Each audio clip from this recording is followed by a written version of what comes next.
You know, I said I would wait until October the 1st to do my first weekly NXT review. However, Shawn Michaels decided to say, hey, motherfucker, I'm going to cook tonight.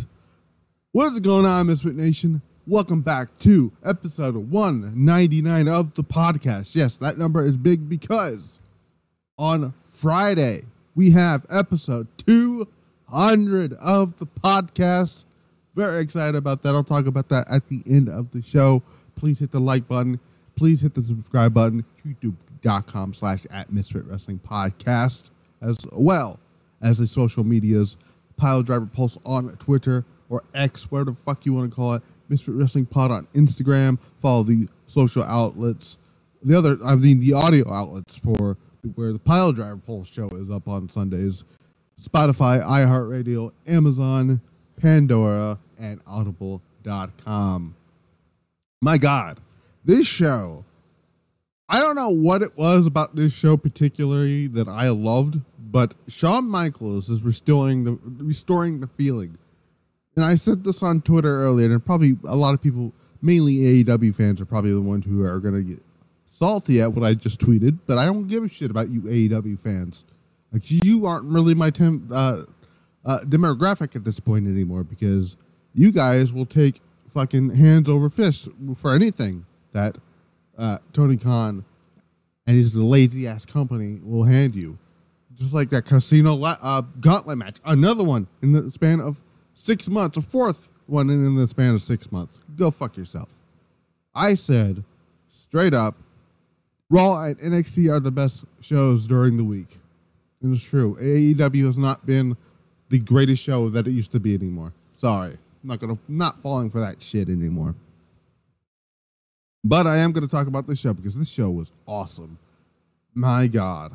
So we had 4 championships. Technically, one of them is a championship, but there was 4 titles on the line. We've seen for the first time in probably ever that a TNA championship was on the line when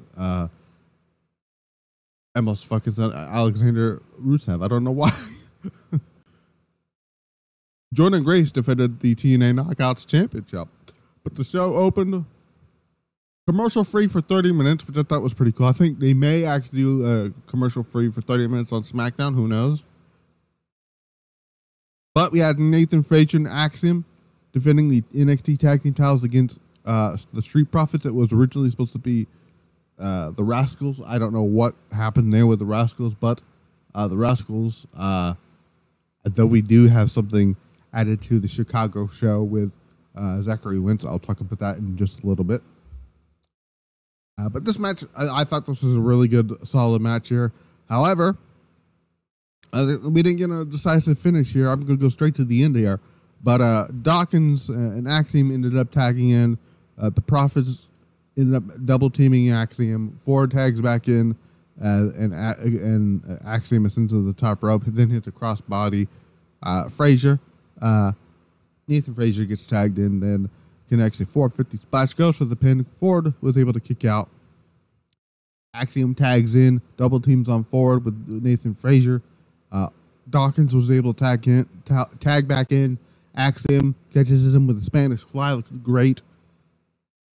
But Dawkins gets Nathan Frazier up in an electric chair position. Ford tags into the top rope, lands a blockbuster, beautiful one. I love when Ford hits his blockbuster, goes for the pin. Then Tama Tonga of the Bloodline, yes, the Bloodline, Tama Tonga, Tongaloa, and Jacob Fatu comes in. They start beating the shit out of everybody. Obviously, Guerrillas of Destiny and Jacob Fatu have beef with the Street Profits going back to what happened on SmackDown last week. They take down the Street Profits, Axiom and Frazier. Jacob Fatu, who is phenomenal. I love Jacob Fatu. He's one of my favorite things in the Bloodline. Probably my favorite thing in the Bloodline, if being honest. I like Tama Tonga, but Jacob Fatu is where it's at. Sits the top rope, flies to level, sits a swan tom onto fucking Dawkins, and that's how that segment. And I think we may get I think we might get a triple threat of some sort, triple threat tag match at maybe Chicago, where quite possibly some variation of the Bloodline will challenge Axiom, Nathan Frazier, and the Street Profits for the NXT Tag Team titles. That's gonna be a lot of fun. Yeah, I was not expecting God and Jacob Fatu to be on the show, but that was a nice surprise there. I thought that was great. Very good stuff here. Before I get into this next match, this is the next match being Giulia's in-ring debut. This motherfucking Thunder Rosa, who I like Thunder Rosa, I really do. Said some stupid ass shit on social on somewhere. Said this fucking stuff here. I'm not gonna read the whole thing, but she basically said, "Why the fuck are you going to introduce somebody with so much hype, with nothing, no story, no video package, nothing?" Well, motherfucker, she already had all the hype going into her, even actually showing up when she did her appearance at Dead to Deliver. Then, guess what they did on this show? They had a video package. That's right. They had a video package, mostly of her Mario Gold run, because they don't. I mean, they could have. If I was WWE, I would have absolutely tried to get a hold of some of the starter matches that she's had, but they were able to have more easier access to the Mario Gold stuff because of their relationship with Marty Gold. And showed everything from the multiple pile drivers to the table, some of the other stuff that they did, which was like, all that stuff here. You want your video packages? Thunder Rosa, there's your fucking video package. Now shut the fuck up. Have a nice day. Go the fuck on about something else. Giulia. If you saw the thumbnail, I went with two thumbnails. One of the thumbnails being Chef HBK is cooking. The other one, which I'm probably going to be using, is they said they would, quote, water her down. I was told for months and months by Joshi fans, I put those in air quotes, Joshi fans and fans of Giulia and fans of Stardom. I put those in air quotes because those people I don't think are actually real fans. If they're gonna say this, they told me multiple times, and a lot of other people, that they were gonna water this woman down. Well, in this match with Chelsea Green, I'm gonna tell you to shut the fuck up because that didn't happen at all. You know why? Well, let me tell you. This match happened, the bell rang, and immediately, boom, a massive Giulia headbutt, right? Sends her crashing to the corner. Does go Chelsea Green. This wasn't a squash match. I thought it was going to be, but I'm actually glad it wasn't because it helped actually showcase Giulia a little bit more. Giulia follows it up with a splash to Chelsea with a drop kick. One of her patented drop kicks from the top rope. Chelsea Green, since Giulia's head bouncing off her knee, Giulia responds with a forearm, one of her patented forearms, basically the Giulia forearm, wears Chelsea Green down with a submission move, drapes her off the rope and does the knee, and then starts beating the shit out of her against the ropes there. Chelsea Green gets locked in the sleeper, which actually at some point they did all that stuff here. At one point they went for the spider web, the move that I believe is one of the moves that either she started doing or I believe she started doing it, and then Hana Kimura, I guess, added to her repertoire. It was the other way around. Anyways, I've seen both of them do that. Did all that stuff here. Giulia kicks out of a flatliner after Chelsea Green hits the flatliner onto Giulia, fires off some strikes onto Chelsea Green, follows it up with a Shining Wizard back suplex. She delivers a hanging neckbreaker off the ring apron on the outside to Chelsea Green, which looks nasty. Dumps her back in the ring. Chelsea Green rolls out to the other side. Giulia gets sent crashing over the announce desk. Giulia gets sent back into the ring as Chelsea Green is getting ready to come off the top rope. Giulia ducks out of the way, hits her with a V trigger. Yes, a V trigger that actually connected like it did last week. It was the fucking camera angle, you stupid fucking idiots on social media. And I was what the move she won the match with, I was very surprised they let her keep it. Because again, that was those stupid morons out there on social media for months and months have told me, oh, they're gonna take her, they're gonna take this away from her, they're gonna take that away from her, they're gonna take the V trigger away from her, the headbutt, even though we've seen fucking Rhea Ripley and Drew McIntyre hit multiple headbutts this year. They told me they were going to get rid of the what was the other one? The forearm smash and the Northern Lights bomb. But guess what? She hit Chelsea Green with the Northern Lights bomb to get the 1, 2, 3 in a very impressive. I'm not even surprised it's an impressive debut.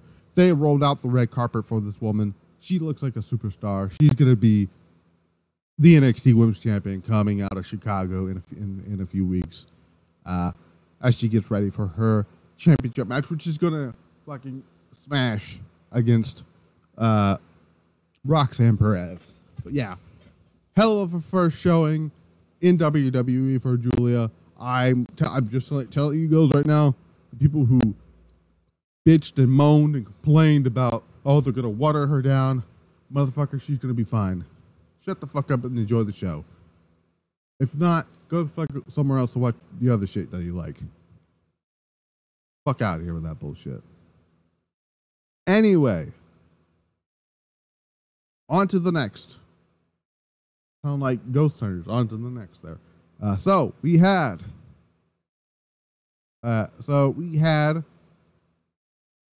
Javon Evans and Cedric Alexander. They are buddies here, getting ready for Javon Evans Javon Evans is gonna go places. I like him. He is for how old is Javon Evans? Let's find out, because I don't actually know, and I don't know very much about Javon Evans, but from the things I've seen, he's really good. Only 20 years old. He wrestled for independent promotions. He's from North Carolina. Obviously, he wrestled some stuff for Deadlock Pro Wrestling. He is a one-time DPW World Champion. So he's also a Firestar Pro Wrestling World Champion and a former actually. So yeah, he was really good here. He took on Charlie Dempsey, who is the current Heritage Cup champion. Hopefully, I would hope. I kind of want them to introduce an actual championship title for the Heritage Cup. Who knows? But so basically, this is kind of like, I don't know. It's kind of like a 2 out of 3 falls in a way, but I don't actually know that for sure here. So, you go like 5 rounds, I guess.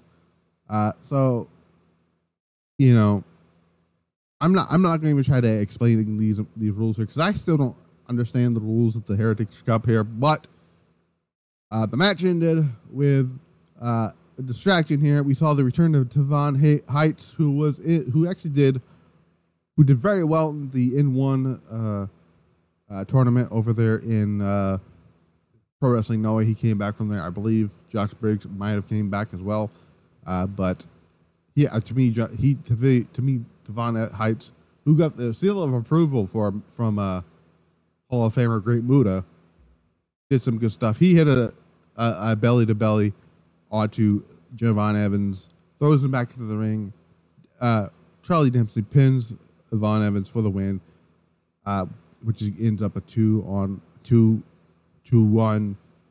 thing there. And Charlie Dempsey is still your Heritage Cup champion. So I like Charlie Dempsey's one of my favorites. I like what he does here. He so wrestles like his dad. You can never really tell that it's his son until he starts wrestling. So, yeah. Obviously, I'm talking about William Regal. So we have this weird video package with Rosemary and Wendy Chu. They're doing their thing now. We'll talk about how I was a little upset about what they did with those two later, but we'll talk about it in a second here. The playing with the dolls and stuff there and whatnot. So there is that. Because also they got their match set up for next week against Lyra Valkyria and Tatum Paxley. That's going to be happening next week. I thought that was happening on the Chicago. I thought that was happening on this show, but it was not. It's going to be saved next week. So there's that. Obafemi is getting ready for his mystery opponent match. Supposedly, I guess this was a North American Championship match. I'm not entirely sure. But there was speculation on who the opponent was going to be. A lot of people said Obafemi is going to wrestle himself. Omos and who was the other one? There was I forget who the other person was. There was another name thrown out there before him for this guy. Oh my God, why can't I not think about his name here? No, anyways, it ended up being Alex Hammerstone, right? From TNA. TNA, who made his debut here. Was a short match, but at one point, Obafemi rocks Hammerstone with a headbutt, charges him, then charges at him. Hammerstone moves out of the way, sends Obafemi crashing into the ring post, then fires off forearm strikes, chops on him. He levels and hits a pair of belly-to-belly suplexes onto Hammerstone. Or Hammerstone does that, actually. Then follows it up with a choke slam, goes for the pin. Femi kicks out. Obafemi then sends Hammerstone crashing to the mat first, delivers a slam and a powerbomb for the win. Obafemi, I am assuming, retained the championship. I'm not entirely sure if there was a title on the line or not, but if he did, he retained the North American Championship. Obviously, Hammerstone was paid off by Tony D'Angelo, because obviously they're going to be setting up for a rematch with Obafemi and Tony D'Angelo. So we'll see what happens at that stuff there. So yeah, Ridge Holland versus Duke Hudson. Comes after Ridge Holland murdered most of Chase U at No Mercy. Basically, there was no basically Ridge Holland kicked his ass. Redeemer for the win here after the match. Holland continues to beat down on I must say Chelsea Green, Duke Hudson, Thea Hell, who comes around and tries to plead him not to beat him up. Sends him crashing. Holland sends Dutson crashing to the Hudson, not Dutson. Oh boy, I just tried to combine Duke Hudson's first name Duke and Hudson and said Dutson.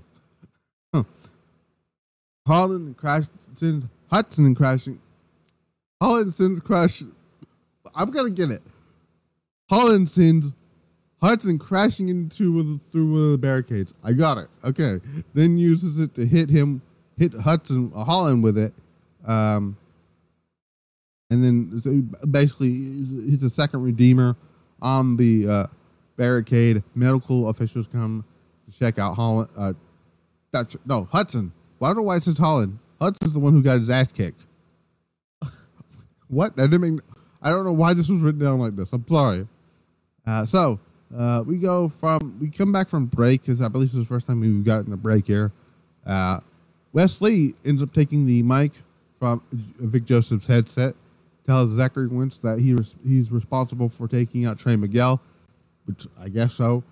Challenges Zachary Wentz to a rematch in a Chicago street fight on the NXT show on October the 1st. So I've got a name for that show. I'll tell you about that in a second here.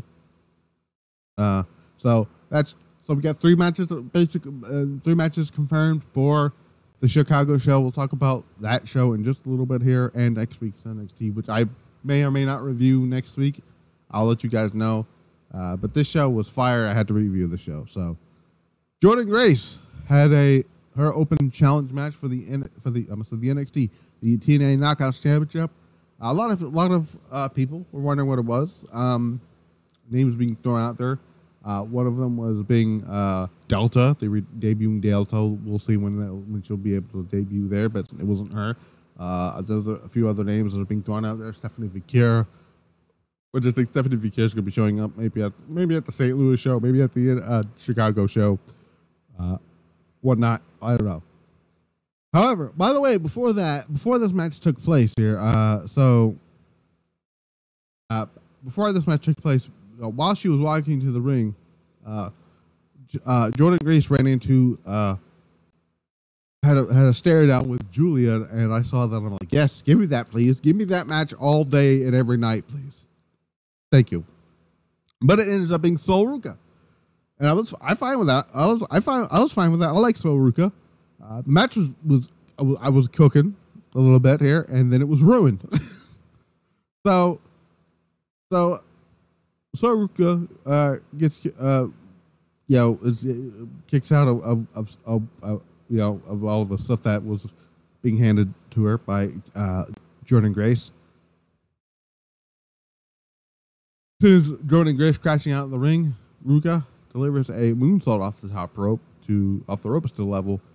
Grace dumps her back into the ring, then connects with a splash, goes for the pin. Grace kicks out. We go back to break here. The lights go out, and we see Wendy Choo with a sleeper hold locked in on Chelsea. Basically, the creepy bitches, Chelsea, Wendy Choo, and Rosemary got involved basically throughout the match here. It was basically by a double disqualification, but Jordynne Grace ended up retaining the championship here.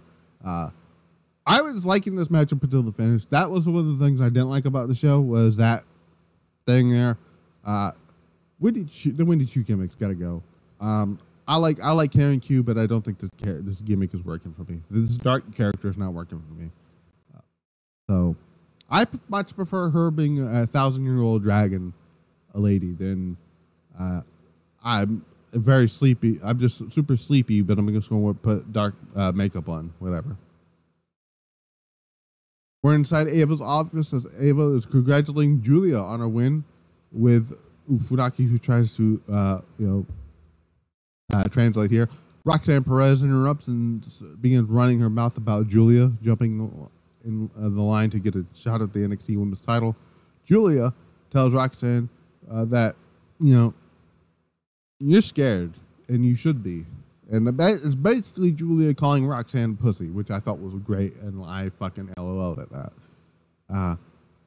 And so get that set up for next week, or not next week, for Chicago. I kind of want them to do a contract sign just so I can hear Giulia say, "Yeah, I will kill you, Roxanne," or something. By the way, so we mentioned the pile drivers through the tables, right? That they were showing, and they kept mentioning it on commentary too. And I'm like, now I'm more convinced that they're not convinced, but the more I thought about it, I'm like, they might actually have Giulia put Roxanne through a table with a pile driver in Chicago. And if they do, sign me up there. We got Brooks Jensen, who is talking to Dion Lennox. Sorry if I butchered that. Don't know much about him. About what exactly his gaslighting is. John Spears interrupts and assures Jensen that Lennox isn't about the forthcoming with him, or whatever the fuck that means. By the way, I did think it was funny that because this is pretty funny. So they did a segment earlier in the night with Lexis King, and had this weird ass fucking look on it, weird ass, I don't know, beard or something. And CM Punk on Instagram was like, NXT rules, but this man is absurd. I'm like, man, cooked him. By the way, CM Punk is a fan of. Speaking of CM Punk. CM Punk did after the match with Giulia and Roxanne, said in an Instagram post, impressive debut, Ava. I have an idea. I'm going to call you and run it by you. So I'll talk about that at the end of the show here. We had the main event. By the way, stuff announced for next week. The tag match, women's tag match. Lyra and Tatum will take on spooky girls of Winnie Chu and Rosemary. Why did I just blank on Rosemary's name? I don't know why. And then next week, we're also going to have a contract signing between the winner of this match and Ethan Page. And I believe there was another match that was announced for next week, too. Oh, my God. There was another match announced for next week, and I've already blanked on it. Anyway. Trick Williams, Pete Dunne, last man standing match, #1 contender for the NXT Women's NXT Championship match. This was a lot of fun. Back and forth here. People start getting up here, but I'm going to go near the end of the match because that was where everything was stopped there. So the referee at one point begins a 10 count, and Pete Dunne, who keeps getting up from it, Trick crashes Dunne catches Dunne with a trick shot. Referee starts to 10 count. Pete Dunne was able to get back from his feet. Trick, I'm not even going to call him Williams here. They have this as Williams here, but I'm just going to call him Trick. Clears the announce desk. Pete Dunne power bombs Trick on top of the NXT logo with Trick. That Trick has placed into the corner. Referee counts to 10. Trick was able to get back to his feet. Dunne then dumps Trick into the crowd, drags him onto the platform where they have platform area where they would like to have people stand there and cut promos and stuff there. Like I said, where talent would occasionally watch in-ring action from, which is another thing to do. He pulls down the barriers, that being Pete Dunne. He was starting to beat Trick blocks. Those two start sending each other. They do. So Pete Dunne grabs Trick with a Russian leg sweep off the platform, and Ethan Page comes out of nowhere. He's cheering Pete Dunne on as the referee begins his 10 count. Trick gets to his feet at the count of 9. Ethan Page is charging at Trick. Trick is does the how's that damn move called? Back body drop onto Ethan Page through the announce table to get back to and basically, and at this point he beats the 10 count as your new #1 contender. Trick Williams will challenge I missed it, Yvonne will challenge Ethan I almost said Ethan Drake. Ethan Page for the NXT Championship in Chicago. They'll have a contract signing next week. We also went back to Ava's office, who was there with Stevie Turner and Robert Stone. Ava gets up the phone and was asked, who was that? It was CM Punk. Said that he'll be appearing next week in NXT to make a special announcement about the upcoming NXT show in Chicago. That is how NXT went off the air. Great show from NXT, top to bottom. Loved it. So I have named this show in particular NXT TakeOver Chicago 4. This is basically an NXT TakeOver show, level show. We have The Miz is going to be on NXT doing a Miz TV. We're going to have CM Punk appear live in Chicago. CM Punk's going to be on NXT next week. Might do something revolving the NXT Women's Championship match between Roxanne and Giulia. So the official matches announced for this show are the street fight between Wesley and Zachary Wentz, Roxanne Perez defending the NXT Women's title against Giulia, and Ethan Page defending the NXT Championship against Trick Williams. If I had to guess adventure, that possibly Giulia and Roxanne may end up main eventing of that show. So yeah, NXT, great show. Whether or not I review it next week, I'll let you guys know. But this show was was way too fire, not for me to review it here.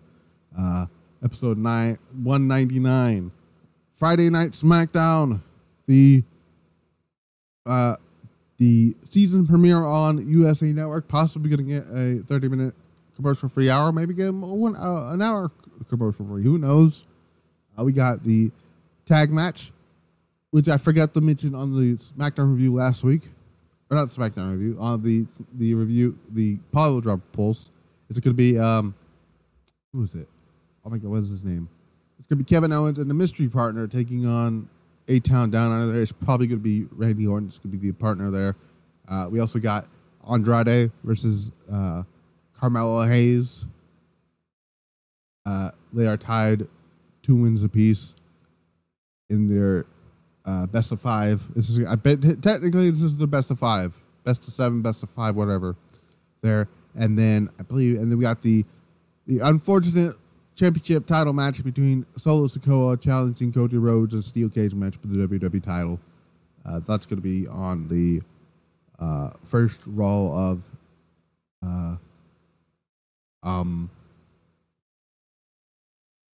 the USA, or not on the first Raw, the first SmackDown of USA.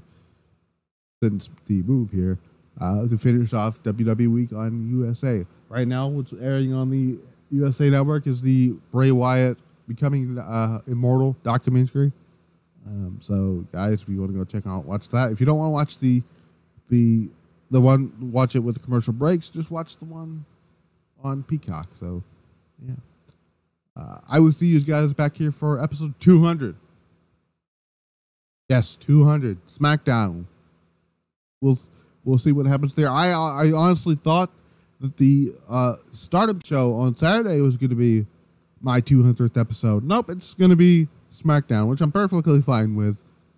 So, yeah.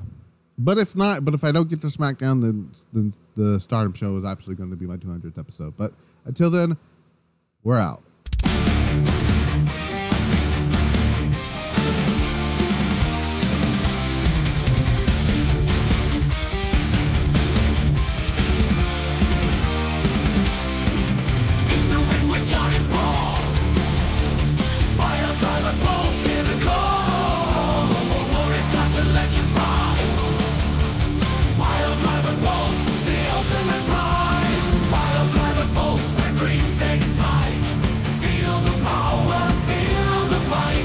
Suplexes to a